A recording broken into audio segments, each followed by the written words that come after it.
you are. You make it hard. Remember what we've said and done and felt about each Good morning. I'm Erin Brinker. And I'm Tobin Brinker. And we are on the Brink, the morning show on Kcaa, the station that leaves no listener behind. I don't know why I said that, because it's true. It is true. It is true. Broadcasting more local radio than any station in California. We slow down for the listeners who need us to, so we don't leave them behind. I will talk really slow. No, you won't, because I will kill you. No, I won't. I'll just shut off your mic. Yeah, and she will, people. She will. She's dangerous like that. Do you know, there's like that Saturday Night Live skit from the 90s making fun of NPR? Yes. And that's when Alec Baldwin brought in his sweaty balls. Oh, yeah. That was a classic sketch. Aaron. Oh, my gosh. Classic. That's it. It is, and they did it so deadpan. I don't know how they did it so deadpan. Yeah. But they did, and that's why they get paid the big bucks. I think, though, in my later years, I may become an NPR, style reporter with that low voice and that slow cadence as I tell detailed stories about things that happened in the world. As we tell stories about books. Oh, my gosh, I'm going to kill you. Yeah, I know. Okay, not really, folks. I'm just joking. Yes. So, speaking of the ridiculous, Gwyneth Paltrow is at it again. What'd she do now? Okay, so her ridiculous, and I mean in all caps, shouting out loud, ridiculous website Goop has every year about this time, she says it's time for everybody to get an enema, and I'm not making this up. And she goes so far as to differentiate between an enema and a colonic. Well, there you go. And I'm not going to. You can look that up on Goop. I'm not interested in talking about that necessarily, except to say Yes. that it's absolute junk science and that could actually harm you. And this whole idea, detox, as if your body is full of pollutants. Yes. That's what the kidneys and the liver are for, folks. Yeah, and it's really obvious. This is just meant to sell some stuff. I mean, they're selling a $135 contraption known as an implant-orama, which is a glass container with tubes and a clean way to do coffee enemas, because that's where you want to put your coffee. Yeah. No. Don't think so. No. I'm all for clean eating. I'm all for, eating foods that support your body's ability to filter, your liver and your kidneys' ability to do their job. Yeah. Drink lots of water, eat a lot of fruits and vegetables, eat lean meats. I mean, I totally get that. I'm right there with you. Yeah. But we don't need to be doing anything unless you've got a problem with motility. There's no need for you to do an enema. Exactly. Wow. And I'm glad you mentioned this was Gwyneth Paltrow thing. I knew Goop. I didn't know that was her thing. Oh, yeah. I don't know why. The woman who consciously uncoupled. Yes. This is good. And it's the most pretentious website I have ever seen. And all she's doing is pushing products, guys. Yeah. I mean, that's it. Yeah. So she in her air of superiority, and she has that in spades, Yes. she condescends to tell you what you should be using. Well, there you go. Yeah, but it shows that, and we saw this, okay, this is pop culture, guys. I used to watch The Real Housewives of Orange County, and there was one of the characters on The Real Housewives of Orange County who went to this kind of healer guy that had power in his hands. And she spent a fortune going to this junk fake doctor, and I'm sure he was laughing all the way to the bank. Yes. And the richest neighborhoods in California are the ones that are the most likely to not get their kids vaccinated. And so, I mean, it's all of this, yes, but I've done the research. What do you mean? You went to a web page? Right. Really? That's all the research? So all that stuff on the National Institutes, all those study on the NIH website, that's just junk. All the studies that are coming from all the major universities from people who actually have degrees in biology and biochemistry, et cetera, yeah, they don't know what they're talking about. But Gwyneth Paltrow, boy, with a degree in nothing, yes, she was an actress, a good one, but wow. I just don't understand the movement. And I see people, especially the anti-vax things, and I'm going to rant for a minute. I see people saying, there's all these ingredients. They've never taken chemistry or biochemistry. right? Yeah. And so you have these wackadoodles on the internet going, well, this is what is used for paint thinner. First of all, no, it's not. And second of all, it's not doing what you think it's doing. Yeah. There are chemists out there and biochemists out there who have studied for many, many years to develop these products. Yes, Read the package circular and see what the interactions are. Talk to a pharmacist if you want to take a medication. But not getting your kid vaccinated or not getting them a treatment because the internet said it was bad for them, give me a break. Yeah, exactly. And it's gone through rigorous testing and clinical trials and all kinds of stuff before it gets given to you and I. And as opposed to the nutraceuticals and this other stuff that you find on websites like Goop. That have really not been vetted or gone through any process. No, they could put horse manure in a capsule and call it the miracle pill, and there's nothing the government could do about it. Yes. The miracle pill. For Mr. Ed. Mr. Ed's miracle pill. Oh, my God, Aaron. Someone's going to sell that now. I know. Oh, my God. That's bad. That's so bad. It is bad. Now, is that to say that there have never been drug interactions? Well, of course there have been drug interactions. Well, of course there are some people who are going to be allergic to vaccines. Yes. If you have an allergy to eggs, there are a lot of vaccines that you can't take because they're incubated in the eggs. The new level, the next level of medicine is going to be personalized medicine, because one of the things they're discovering is that people with certain types of genetic code or genetic sequences interact slightly differently with different types of drugs.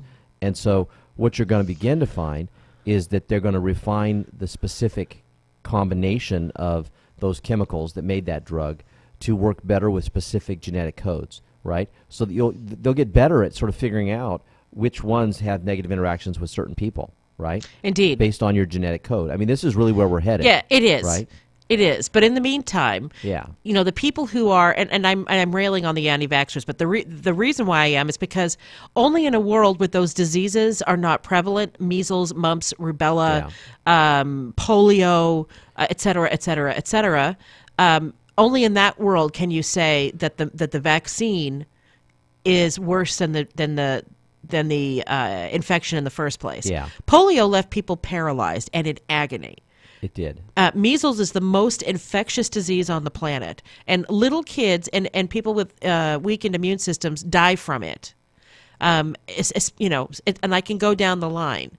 So it is a very much a first world problem to say, oh, I'm too healthy. I don't want that polluting my body. Well, and we actually have some very serious health issues that are ravaging our country right now. The flu, Aaron, is tearing apart California. Right. Well, nationwide. Yeah. And actually, I have a good friend who lives in the UK. She actually works for the National Health Service, and it's ravaging the UK as well. Yeah. Well, there's an article in the Press Enterprise that says that the flu-related deaths are climbing across California. 27 people under the age of 65 have died already. Yes. From the flu. Now, the challenge with this flu shot, every year they go after the different they create a vaccine that will go after the strains that are the most prevalent or the most likely. Yeah. The problem is that between the southern hemisphere and the northern hemisphere, in that time, the flu itself mutated. Yeah. So the vaccine is only about 10% effective, and people are just getting sick left and right. And and we'll talk about this after the break, but there have been discussions on my social media about, well, if you're sick, you have to stay home. You could be killing people. Okay, what about the single mom who has a job where if she misses work, she'll be fired? Yeah. And that exists. That is real. Yeah. So, and we'll talk about that on after the break. I'm Aaron Brinker. And I'm Tobin Brinker. And we are on the Brink, the morning show on KCAA. We'll be right back. City Center in Redlands, a regular part of your weekly shopping experience. Tri-City is home to a wide assortment of quality businesses, including the all-new Ocean Aquatics. Check out their variety of exotic tropical fish, along with fish food, accessories, and tanks of all shapes and sizes. The Tri-City Center is located just off of Alabama and the Tennessee exits in Redlands. Visit the Tri-City Center today and find out why it's called the Mall with a Heart. This segment of programming sponsored by Cybertime Network Communications. How's your internet? Slower than what you were paying for? Feeling boxed in with the high cost of the internet? It can be frustrating and expensive, and with net neutrality coming, it's not getting any easier. Ready for a better high-speed internet service? Then you're ready for Cybertime. And they're local and right in your own backyard. Cybertime provides connectivity for all our transmissions you're listening to at Kcaa. Cybertime is locally owned and will respond to your needs with the best service. It's crisp, cool, fast, and sleek. Cybertime uses the latest, leading-edge microwave technology to be able to offer clients a safe, reliable, public or private network that fits almost any budget size. Numerous local city agencies rely on Cybertime's microwave private network for their most critical mission applications. You should too. Get connected, stay connected, get smart, get Cybertime. You can Google, text, or call Cybertime Network Communications at 909-795-9559. Cybertime Network Communications in Kalamazoo. Mesa. Hi everybody, Ray Lucia here with some important information about debt, your debt. Whether you have a first or second mortgage, you're looking to buy or refi a home or rental property, or just need to consolidate your credit cards to lower your payments and save some serious interest, you need to do some loan financial planning with Steve Alladort, my mortgage man at loanfinancialplanner.com. Now, Steve's not your garden variety mortgage broker. He actually spends time evaluating how you can use the current super competitive interest rates to pay off your mortgage early, purchase a rental property, improve your cash flow, upgrade to your dream home, or even help your kids or grandkids get into a house. That's what loan financial planning is all about. Steve's been helping me and my listeners for over 2 decades, and I can tell you he is the best finance guy in the business. Go to loanfinancialplanner.com. That's loanfinancialplanner.com. Or call Steve Alladort at 888-563-1070. That's 888-563-1070. We can't be everything to everyone, or can we? The station that leaves no listener behind, KCAA.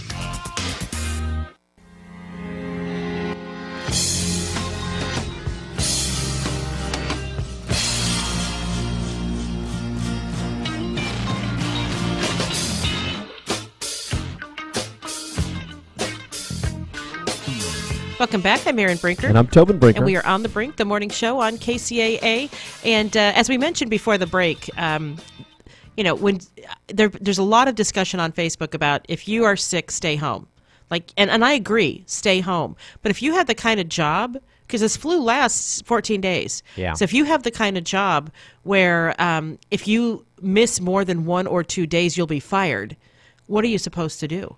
Yeah, and I don't know if wearing a mask and just constantly cleaning your hands using what do you call The hand sanitizer? The hand sanitizer. I don't know if that's good enough to help you to keep you from infecting other people. I teach in a public school, and I have grave concern about the parents that will be sending kids to school sick, right? And creating more of a problem for us as we see large number of kids getting infected. And so these are the things that I'm thinking about. And you're right. I mean, I get how challenging it must be, but I've not heard or seen good direction yet on sort of how to handle that situation. I haven't either. And there's people say, well, employers need, you can go to the labor board and the employers need to do this. Well, the labor board's not going to do anything because this is a right to work state. Yeah. I think that if you work for a larger company, they probably have enough staff to be able to shuffle people around as long as you have a doctor's note, yada, yada. But if you work for a smaller company, and a lot of people work for small businesses. So, say you work for a restaurant, or say you work and maybe you've got 2 or 3 part-time jobs because, full-time jobs mean benefits, and so you don't have benefits through work. What are these people supposed to do? And the people that are living paycheck to paycheck, and the people who are just barely scraping by, they can't afford to miss work. Yeah. Now, one of the interesting facts from this article in the Press Enterprise, and this is according to Dr. Gil Chavez, who's a state epidemiologist for the California Department of Public Health, is that 70% of the people who died from the flu in California so far were not vaccinated, right? Now, as you said, the vaccine, we believe, they're saying is only good for protecting you about 10% of the, against 10% of the strains. But, still, this is a concern. There's still time to go get vaccinated. and I think that's sort of the first step that people have to do. And then the other thing, too, is we've been getting all these messages from the hospitals telling us don't rush into the emergency room, right? And we've talked about this for several days now. You really have to sort of be cognizant of just how sick you really are. If you have a low-grade fever, around 100 or 101, then that's probably not enough to have you rush to the emergency room. Right. If your fever spikes, you're 102, 103, 104, yes, get into the emergency room. If you're really struggling to breathe, go to the emergency room.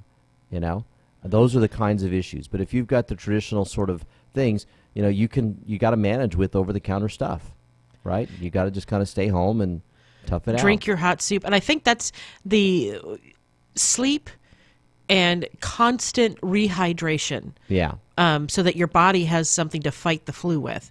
So you have to drink water, have soup, not cream-based soups, but, like broth soups, stay away from the caffeine, etc. So, and to, make sure that you're, using those over-the-counter medicines to control the symptoms, because the symptoms are the things that can really get you, the fever being the big one, right? So to use some sort of fever-reducing medicine, whether that's acetaminophen or ibuprofen or something along those lines so that you don't spike a high fever, and to make sure that you don't, feel miserable the whole time. So, taking the over-the-counter medicine to help you to sort of manage those symptoms. And now, then, like you said, hydrate. And if it lasts more than 14 days, then you need to see your doctor. And I think, and the doctors are overwhelmed right now, but you don't necessarily need to see your doctor. You could see a nurse practitioner. You could see a physician's assistant. Most medical groups have staff. Actually, many of them have set up, where you can have a call-in appointment. Yep. And so they'll ask you about your symptoms, and because they're just overwhelmed. Yeah. So, the flu is, and we after the break we have Dr. Joanne Yanez, and we'll ask her, about the flu from her point of view. Actually, she's on the line. I could bring her on a little bit early, so I'm gonna put her on the spot. Let's see if she's there. Dr. Yanez, how you doing? Good morning. Good morning.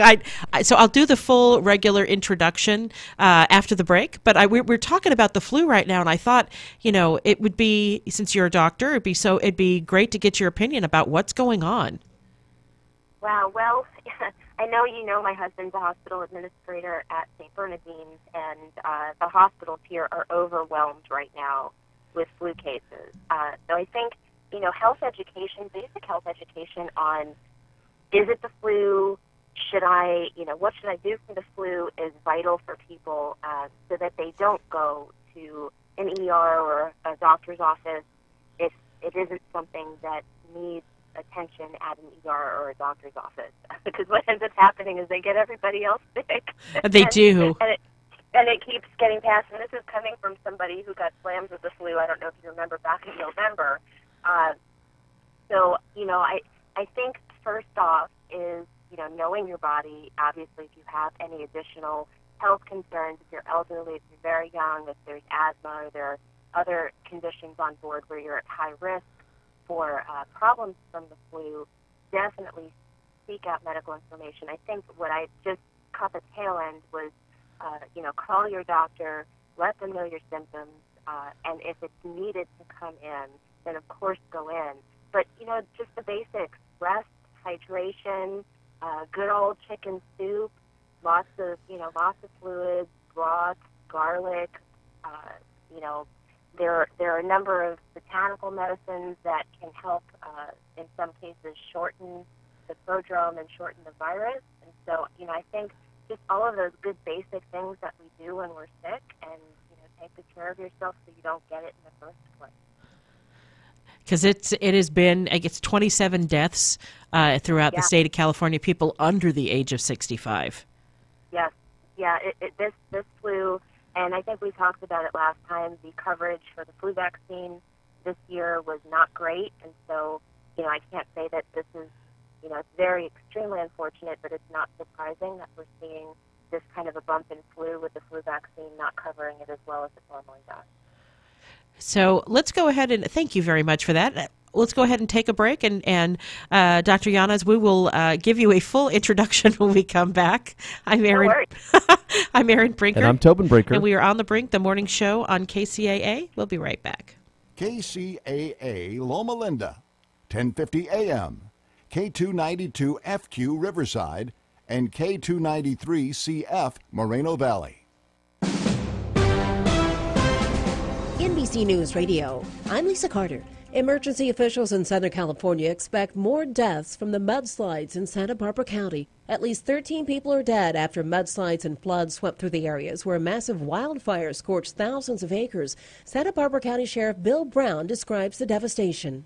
The only words I can really think of to describe what it looked like was it looked like a World War I battlefield. It was literally a carpet of mud and debris. Numerous people had to be rescued. Mudslides, floodwaters, and debris carried homes off their foundations and swept cars from roads. A federal judge says the Trump administration cannot end the immigration program known as DACA. The district judge in San Francisco says the administration must resume accepting renewal applications for the program that protects illegal immigrants brought to the U.S. as children. And a new UK study says more than 60% of people who try cigarettes for the first time start smoking every day. Lisa Carter, NBC News Radio.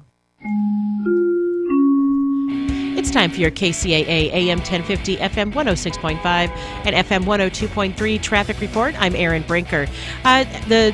In the Cajon Pass on the 138, both northbound and southbound, the road is blocked there till 9 a.m. While Caltrans gets the road ready gets it passable again. Had a lot of snow up in that area. In Corona on the 91 westbound at Lincoln Avenue, the SIG alert there has been canceled. An earlier crash has been cleared from all of the lanes, and there's some stop-and-go traffic from McKinley Street. Traffic stays busy out to Green River Road. In Corona on the 15 northbound at the 91, a motorcycle crash has been cleared to the right shoulder. There's some stop-and-go traffic from Temescal Canyon Road. In Riverside County, in the Temecula area, on the 15 southbound between the 79 Winchester Road and the 79 South Temecula Parkway, there's the usual stop-and-go traffic. And in the mountains, there's snow. Snow is affecting the 18, the 38, and the 330. Four-wheel drive or chains are required for travel. Expect delays throughout the region. This has been your traffic from KCAA. We are the stations that leave no listener behind. I'm Erin Brinker. From the KCAA Weather Center, I'm Rod Tanner. For this morning, we expect a mostly sunny Wednesday with a high of 63. It'll be clear tonight with a low of 47. We'll have a sunny Thursday with a high of 75. Thursday night, it'll be clear with a low of 51. Friday should be a sunny day with a high of 79. Moving into the weekend, we'll have a sunny Saturday and Sunday. Our high 80 on Saturday. Sunday's high should be 78. I'm Rod Tanner, broadcasting live from the Tri-City Center with the 10 and 210 freeways. We are the trifecta of talk in Southern California. KCAA 102.3 FM Riverside, 106.5 FM Redlands, and the Legacy, 1050 AM Loma Linda, San Bernardino. This is Gary Garver. If you're a coffee drinker like I am and enjoy special brews that have a unique taste, I have the perfect premium selection for you, Volcanic Red Coffee. Volcanic Red Coffee receives its great green coffee beans from all over the world. Volcanic Red drum roasts their beans by hand for the optimal roast experience. They then put their whole or grinded coffee beans in pods and packages and ship them out to you the same day you place your order. Volcanic Red Coffee takes great pride in making sure your coffee is as fresh as if you picked the coffee beans yourself. Right now, Volcanic Red Coffee is offering a 50% discount on all coffee products. Go to www.volcanicredcoffee.com. That's www.volcanicredcoffee.com and type in the promo code GARY50 to receive a 50% discount. That's promo code GARY50. That's a 50% discount off of 2 or more bags or pods. Volcanic Red Coffee for all your premium coffee needs. KCAA, where every day is a great day.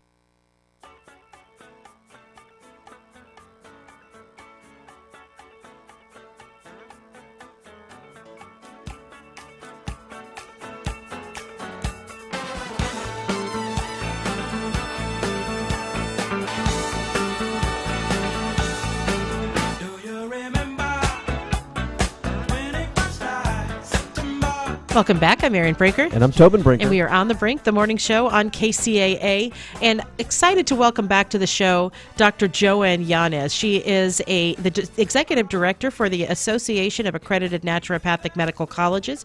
She weaving a passion for illness prevention into her professional life. Dr. Joanne Yanez's career has spanned advocacy, academia, naturopathic patient care, and public health. She serves as vice president of the Academic Collaborative for Integrative Health and on the advisory board for the National Association of Advisors for Health Professions. Dr. Yanez, here is your official welcome. Welcome back to the show. No worries. And I didn't even have coffee this morning, Erin. I brought you in before you had your coffee. Sorry. That's okay. Good morning, folks. Good morning. So one of the things that the AANMC has a great website, and one of the features on the website is a monthly article that, giving tips on everything health related. What is this month's article about? Well, topically and timely, we talked about resolution. And so I spoke with 8 leaders from the ND field and asked them all, hey guys, how do you guys resolve for the year? What are your tips? How do you lead your own lives and in a healthful manner? And how do you take this whole New Year resolution thing? And it was really funny. Years ago, the only successful resolution I ever kept was a resolution to never resolve ever again. That's awesome. And I don't even remember how many years ago it was, but I resolved to never make a resolution again. And I'll go a couple steps into that. So my resolution actually wasn't to just mix resolutions. It was really, hey, if I see something that needs a change, I'm not going to wait for a new year to do it. I'm not going to wait for tomorrow. I'm going to do it today. And so that was my resolution, and that's the only one that I've ever stuck with. It forced me to be self-aware. It forced me not to put things off to later for another time, or when I have money, or when or when you go on vacation. No, if you need a change, let's do it now. Oh, that's a good idea. And I think, people, you just kind of throw caution to the wind and you eat, drink, and are merry between Thanksgiving and the New Year. And by the time you come screeching or crawling into the New Year, you're thinking, okay, I'm done. I don't want to overeat. I don't want to overdrink. I don't want to, I want to get focused on my life. And I think it's just about, finding your true north again, more than for some people, maybe the resolution is everything. And I say that because I'm looking at my husband, who resolved to run 1,000 miles last year, and he did it. Mm-hmm. So. Well, and not to call Tobin out, but that's what ends up happening is a lot of times people, get these, grand ideas at the beginning of the year. Not to say 1,000 miles is a grand idea. It's a grand idea. But a lot of times people will get these, big ideas, and I'll get excited about something really, really big. But, I always go back to that saying, how do you eat an elephant? One bite at a time? One bite at a time. And, when it comes down to, nutrition or exercise or any of these things, one of the things that I have always found most helpful is not, for a lot of people, now some people can do big goals like that, but a lot of people find it much more easy to break things down into smaller tasks. Like if I have a big project to do at work, I don't say, okay, you're going to write a 100-page paper. What do? No, I break it down into sections. I divide out the sections. I figure out a plan for each one of those little pieces, and then little by little I chop off a piece, then I chop off another piece, and by the end of the day I've got that 100 pages written. So I think if it's health related or, every single day ask yourself, are the choices that I'm making today moving me toward my goal or moving me away from it? And, those are the types of things that keep us focused and on task. And so I always tell people, if you're making diet changes, if you're trying to implement exercise into your life, make those goals realistic, make them time bound, give yourself some accountability so that it isn't a big kind of empty set, and then you beat yourself up at the end of the year, oh, shoot, I didn't follow through, or I didn't do this, and that doesn't make anybody feel good or anyone feel like they want to do something like that again. But make those goals realistic, make them, you know, easy enough for you to cross off the list. And, you know, for me, exercise has to happen before 6 a.m. if it doesn't happen before 6 a.m., I know it's not getting done for the day.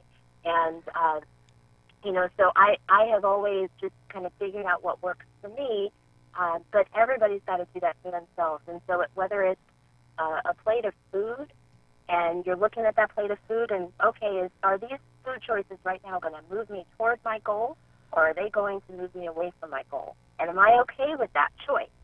But being mindful, when I look at all of the resolutions from the naturopathic doctors in our article, almost every single one of them talks about mindfulness. And I don't know how familiar your audience is with mindfulness, Erin Tobin, but it's really just being aware in the moment of what's going on and being present. So often we do things without even thinking about them. We eat in our car. We eat in front of the TV. We're not even present with what we're doing. Does that make sense? Oh, it makes total sense. Yeah, and that's actually, I have a tendency to get so lost in my own head that I am completely unaware with, deep in thought, not really paying attention to what's going on around me. And consequently, I don't necessarily experience what's going on around me. And then I will eat mindlessly. I will, hours will go by and I'm working or I'm doing something, but I'm not, I haven't made time to exercise. I haven't, followed up like I should have, with things I needed to do. And so that's something that's a goal for me. Yeah. And, I think everybody probably at some level struggles with that. It is easy to get focused or to get sidetracked. And so just being present, being mindful, being aware of your body, being aware of your needs, being aware of your surroundings. A couple folks even said being aware of your family's needs were priorities for them. Like, hey, I want to be more tuned into the needs of my family. Sometimes I get so focused on me and work that I don't realize what's going on. So, I think that all of that boils down to a sense of mindfulness, a sense of purpose, a direction for your goals, and a plan to get there. So I actually am one of those who set the big audacious goal, and it was the same goal I'd set last year, but I lost my mentor and boss last year. He passed away quite suddenly, and it just turned my world upside down. And so I've refocused, and I'm taking a long hike. Backpacking trip in late October. I'm going to walk from Holcomb Lake in Big Bear to the entrance of the Silverwood Park. So the entrance to, it's a lake, Silverwood Lake entrance, which is about 44.2 trail miles. And Tobin is totally helping me kind of break it down into, I've bought some tools to break it down to like, okay, well, I need to be doing this hike by this date and this hike by this date. And because otherwise it's completely overwhelming. Here's what happened. I got my 1,000-mile goal this past year in 2017. But what many people don't know is that I had the same goal in 2016 and didn't come anywhere near it. I got, 750 miles in. And so, I learned a lot from that failure. And I realized that there was a whole bunch of things that I needed to do differently in order to be able to achieve that big, audacious goal. And for me, one of the things was making it public, right? And just sort of putting it out there so that other people would then become that sort of support network for me to say, hey, how you doing on your goal? And I had to keep it front and center in my life. And then I broke it down, like Erin was saying, every month, a certain mileage goal. And I looked at what I had done the year previously, and I was running, on average 3 days a week. And I said, well, I need to push that up. I need to go to 4 or 5 days a week, And so, making little changes to my routines and just sort of trying to figure out what I needed to do a little different. And it made all the difference. I was able to add an extra 250 miles in, and I got the 1,000 miles this year. Now, having done it, I've decided this year I won't do that big goal again because I've looked at what's coming up for this year. And I've got other things that I need to put my time into, things that are other important things for me. And the big one for me that's been on my mind is our son's wedding. you know? And so I don't want to spend all my time out running. I want to make sure that I've got a lot of time available to spend with family this year. Well, and you know, I think for any goals, that's always part of, part of the process is assessing, reassessing, you know, is this an important goal anymore? You know, our board, we're going through a strategic planning process right now, and we're looking at our goals. And, you know, what was important 3 years ago, is that still important? It very may well be, but, you know, it's that cognitive, conscious decision of what's important to me, whether you're a board of directors or you're an individual planning for your son's wedding, like what's important for me now, and always being mindful and present and reassessing. And I think that's the most important key to all of this is, you know, what's important to you, and being flexible and gentle enough with yourself to say, you know, you're not going to beat yourself up over, you know, this year I'm not making that goal a priority. I'm going to make other things a priority, and you let it go. And I think that's the whole key with mindfulness is non-judgment. Yeah. And, you know, a lot of times when people make decisions or, you know, eat something that's not necessarily going to help their health goals, you know, there's a lot of judgment that happens. Oh, I'm a bad person. Oh, yeah. I didn't do this thing, or I didn't run my miles, or I didn't walk my steps today. I'm a bad person.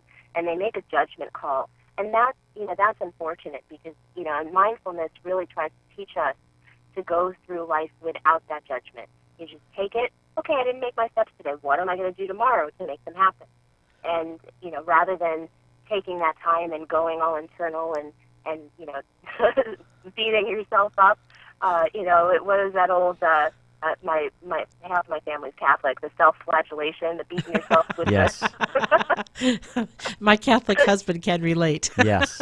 You know, so let's not go all medieval with the cat of nine tails. And, But you know, a little bit of guilt or remorse about not meeting your goals can be a bit of a motivator as well. I mean, you know, without going to the extreme of actual, you know, flagellation, you know, but to have that little bit of, you know, boy, I really didn't do it yesterday. I better make sure I get off my butt and do it today, you know?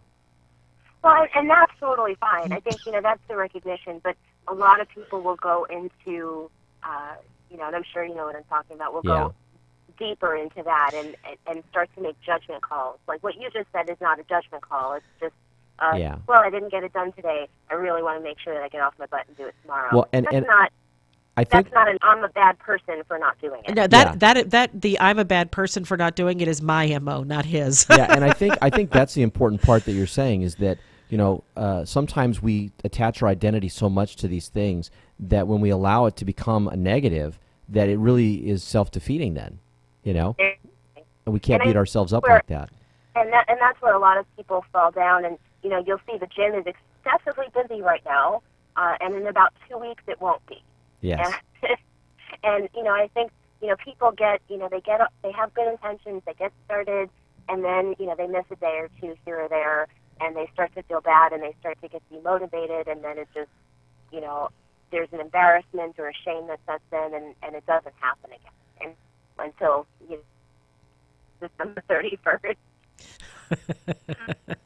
So we are completely out of time. How do people find you, follow you, and how do they read this blog? Well, it's on our website, aanmc.org. We have lots of tools on our website, webinars on all different types of topics. In fact, today we have a webinar on career changers and folks who are considering changing careers. So if you are in that boat or thinking about that boat, come and stop by our webinar. Wonderful. Well, Dr. Joanne Yanez, it's always a delight to have you on the show. Thank you so much for joining us today. Have a great day, folks. Thank you. Oh, and I forgot to say, thank you for the beautiful fruit basket that I got for Christmas. Thank you so much. You're welcome. I loved it. The fruit was delicious. It was wonderful. Oh, great. So with that, it's time for a break. I'm Erin Brinker. And I'm Tobin Brinker. And we are on the Brink, the morning show on KCAA. We'll be right back. And now, Inland Empire Today with Blake Trolley. A new study says ibuprofen is linked to male infertility. Brian Shook has the story. A study published in the journal Proceedings of the National Academy of Sciences says ibuprofen impacts young men's testicles negatively. The study found that when the drug was taken in doses commonly used by athletes, a small sample of the young men developed a hormonal condition that usually starts in some middle-aged men. That condition is linked to infertility. Ibuprofen is a drug that is used to treat minor aches and pains and reduce fevers. It's also sold under brand names like Motrin or Advil. Brian Shook, NBC News Radio. Thank you, Brian. Coming up, we will have your entertainment report, so stay tuned. The Osgood File, sponsored in part by Dell Small Business.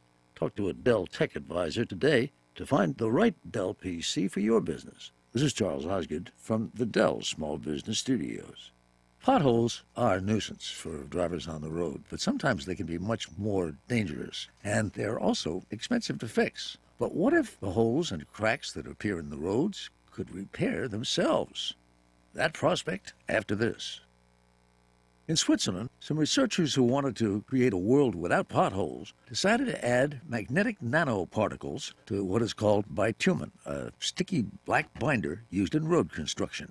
As researcher Etienne Geoffroy told Reuters, the binder comes from the crude oil distillation, and we in fact mix in with all these stones that will give the structure of the road. So the idea is that we have nanoparticles that are fused with this binder.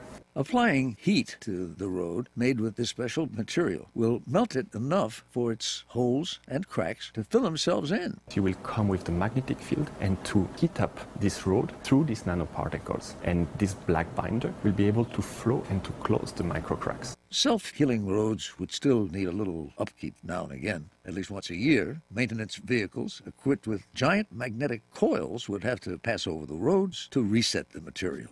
It will be a while before new roads will be paved with this new material, but in the meantime, Geoffroy says it can help to make life on today's roads a little smoother. You can have a little bit of nanoparticles inside the mixture, and to apply a magnetic field locally to give enough temperature to make the joint between the new material and the old road. The Osgood File. I'll see you online at Facebook, Twitter, and at theosgoodfile.com. This is Charles Osgood. What if I told you you'd never have to make a house payment again? What if you could pay off much-needed home repairs and even create an income stream based on the value of your home? If you're 62 years old or older, you could be eligible for a reverse mortgage. Call Tim Harrison and find out if a reverse mortgage is right for you. Call Tim at 800-566-2475. That's 800-566-2475. Tim Harrison, branch manager, NMLS number 170960.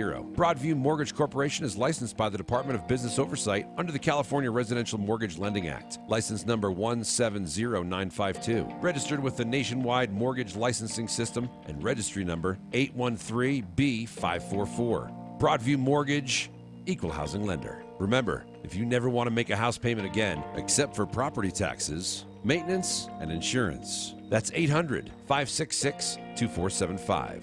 That's 800-566-2475. You're listening to KCAA, your good neighbor along the way.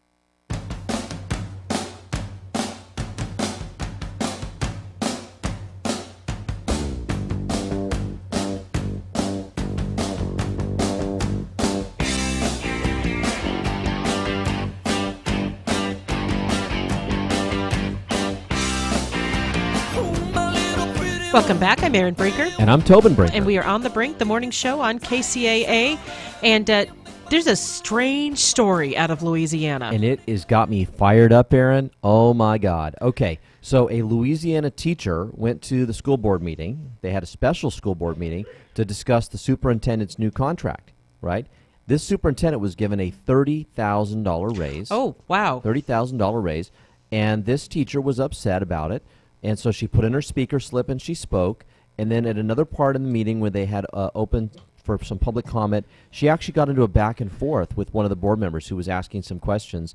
And in that back and forth, she mentioned that the teachers had not received a raise. And at that point, the board president got upset with her and said, that's not what this meeting's about, right?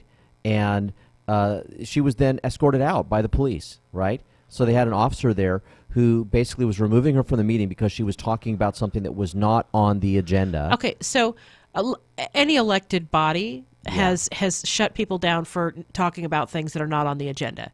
And usually in open comments, you have like 2 or 3 minutes to say your piece, and everybody on the council or the board ignores you, and then you leave. but here's the thing: the board actually engaged her. She was back sitting down in the audience. She wasn't at the podium anymore.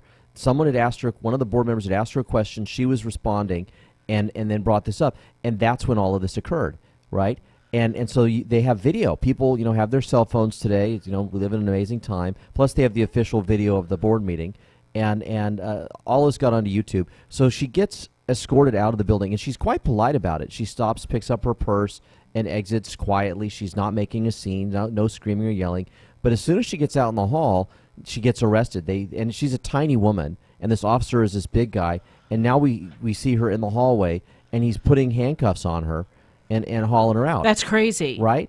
And it's fascinating. Now, here's the actual quote from her when she was told by the board president she couldn't talk. She says, "I have a serious issue with the superintendent or any person in a position of leadership getting any type of raise. I feel like it's a slap in the face for the teachers, the cafeteria workers, or any other support staff we have." And this is what they show in the YouTube video.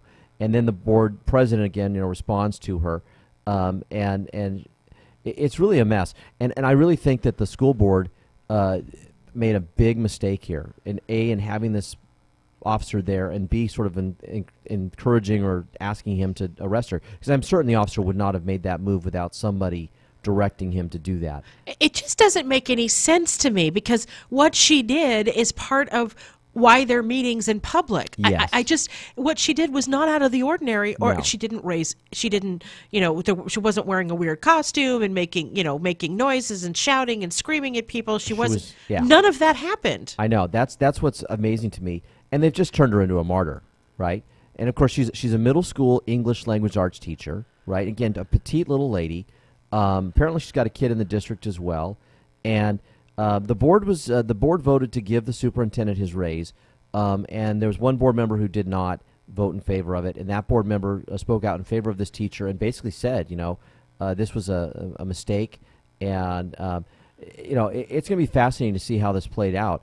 But this will fire up the teachers, and I'm certain many of the parents in the community as well, because most people, $30,000, that's a whole salary for some people. It is. Right? That's a whole salary. Especially in Louisiana. And this guy's getting it as a raise on top of the salary that he has. And there's a quote from the superintendent in the article where he says that when he took the job 5 years ago, he took it for less money than he should have gotten paid, and he hasn't been given a raise in 5 years. And so this is them rewarding him for the good service and for taking the job for less money. And maybe that is the case, but a $30,000 raise, I think any person is going to kind of choke on that a little bit. That's a huge bump. Yes. That's a huge bump. And here's the thing. I mean, if the teachers were paid, well, okay, but the teachers union's always going to want more money. That's their raison d'etre. Yes. But if the teachers haven't been getting raises, to have that big $30,000, it's a slap in their faces. What the challenge, of course, is, and I'm not taking a side, that giving one person a $30,000 raise is not the same as giving the lion's share of your employees a bump up 5, 6, 7, 8, 10, 11, whatever percentage. Yeah. So it's from an expense standpoint, they're not even close. Yeah. No, and it's always fascinating to me how these sort of games get played, because, and I say this having been on the negotiation side for my union, is that the key technique and tactic that we use is we go to the other districts around us and we say, well, look, these districts got a raise of this percentage. Their average teacher salary is here and ours is here. And we use those comparisons as a reason to say ours should go up, right? And then ours goes up, and then other districts look at ours and say, oh, well, see, they got a raise of this much and theirs went up, and they use that as an explanation for why they should get theirs. Well, superintendents do the same thing, right? They go back to their school boards and say, well, the superintendent in the district next door makes X amount, and he got a raise, and they want, and they use that as a way to get theirs. And so you see this constant sort of arms race, right, of salaries, as they are constantly pointing at each other saying, see, they got a raise, to use that, and they and for superintendents, they will threaten that they'll leave, and if you have a good superintendent, they'll say, well, I can go over here and make X amount more, right? And so districts who like their superintendent often feel like they have to give these big raises or they're going to lose somebody. So the average teaching salary in Louisiana ranges from $43,000 to $43,430 in Shreveport to $48,240 in Baton Rouge. So if you take what the teachers are being paid, yes, that raise is almost 75%. Of a teacher's salary. A teacher's annual salary. And that's just his raise. That's his raise. That's not his base salary. Right. Yeah. Which is, that's crazy. I think that the school board, that school district, has a serious PR problem on their hands. Yeah. What is the school district? Where are they? So hold on here. My screen has just suddenly frozen up. And so I can't scroll to see where it says that. Well, we will continue to follow this story. And provide updates. It is in Louisiana. We will give you more details. Sorry, we're having some technical difficulties this morning. If that were to happen here, the union will be going ballistic. Yeah, and the big mistake was arresting the teacher. I mean, you've just created a martyr. You've created someone. I mean, this is going to blow up in their faces. I still don't know why they arrested her. I don't either. I mean, for engaging in public discourse, that's why you have meetings in public. It makes the elected officials and the superintendent look extremely thin-skinned, right? Well, and fascistic. Yes. I mean, let's be honest. This is what fascism looks like. Yeah. Yeah. Now, remember there was that superintendent out in the L.A. area that was getting some ridiculous salary, and when it all came to light, how much he was getting paid and all the perks and benefits, remember they gave him like a zero-interest loan to buy this multi-million-dollar mansion and all kinds of stuff. That was was it Linwood? No. It was not Linwood, but it was like I forget the name of it. But that superintendent, once it all hit the light, boy, he got out of there super quick, and he had to because the parents were up in arms when they realized. Yep. When the broader community realized how much that guy was making and all the sweetheart deals he'd been given, and that the board repeatedly voted in favor of this stuff over and over again. Man, the board members got voted out. The superintendent was gone. It was a disaster. Louisiana, I think, is going to face that same. I agree with you. Yeah. We're at the end of our show for today. I'm Erin Brinker. And I'm Tobin Brinker. And we are on The Brink, the morning show. Have a great day, everybody. And for someone else, but not for me. KCAA Loma Linda, 1050 AM, 106.5 FM, and now 102.3 FM. I'm Chuck Kamlick. CNBC stocks are set to fall today after rising almost every day this year.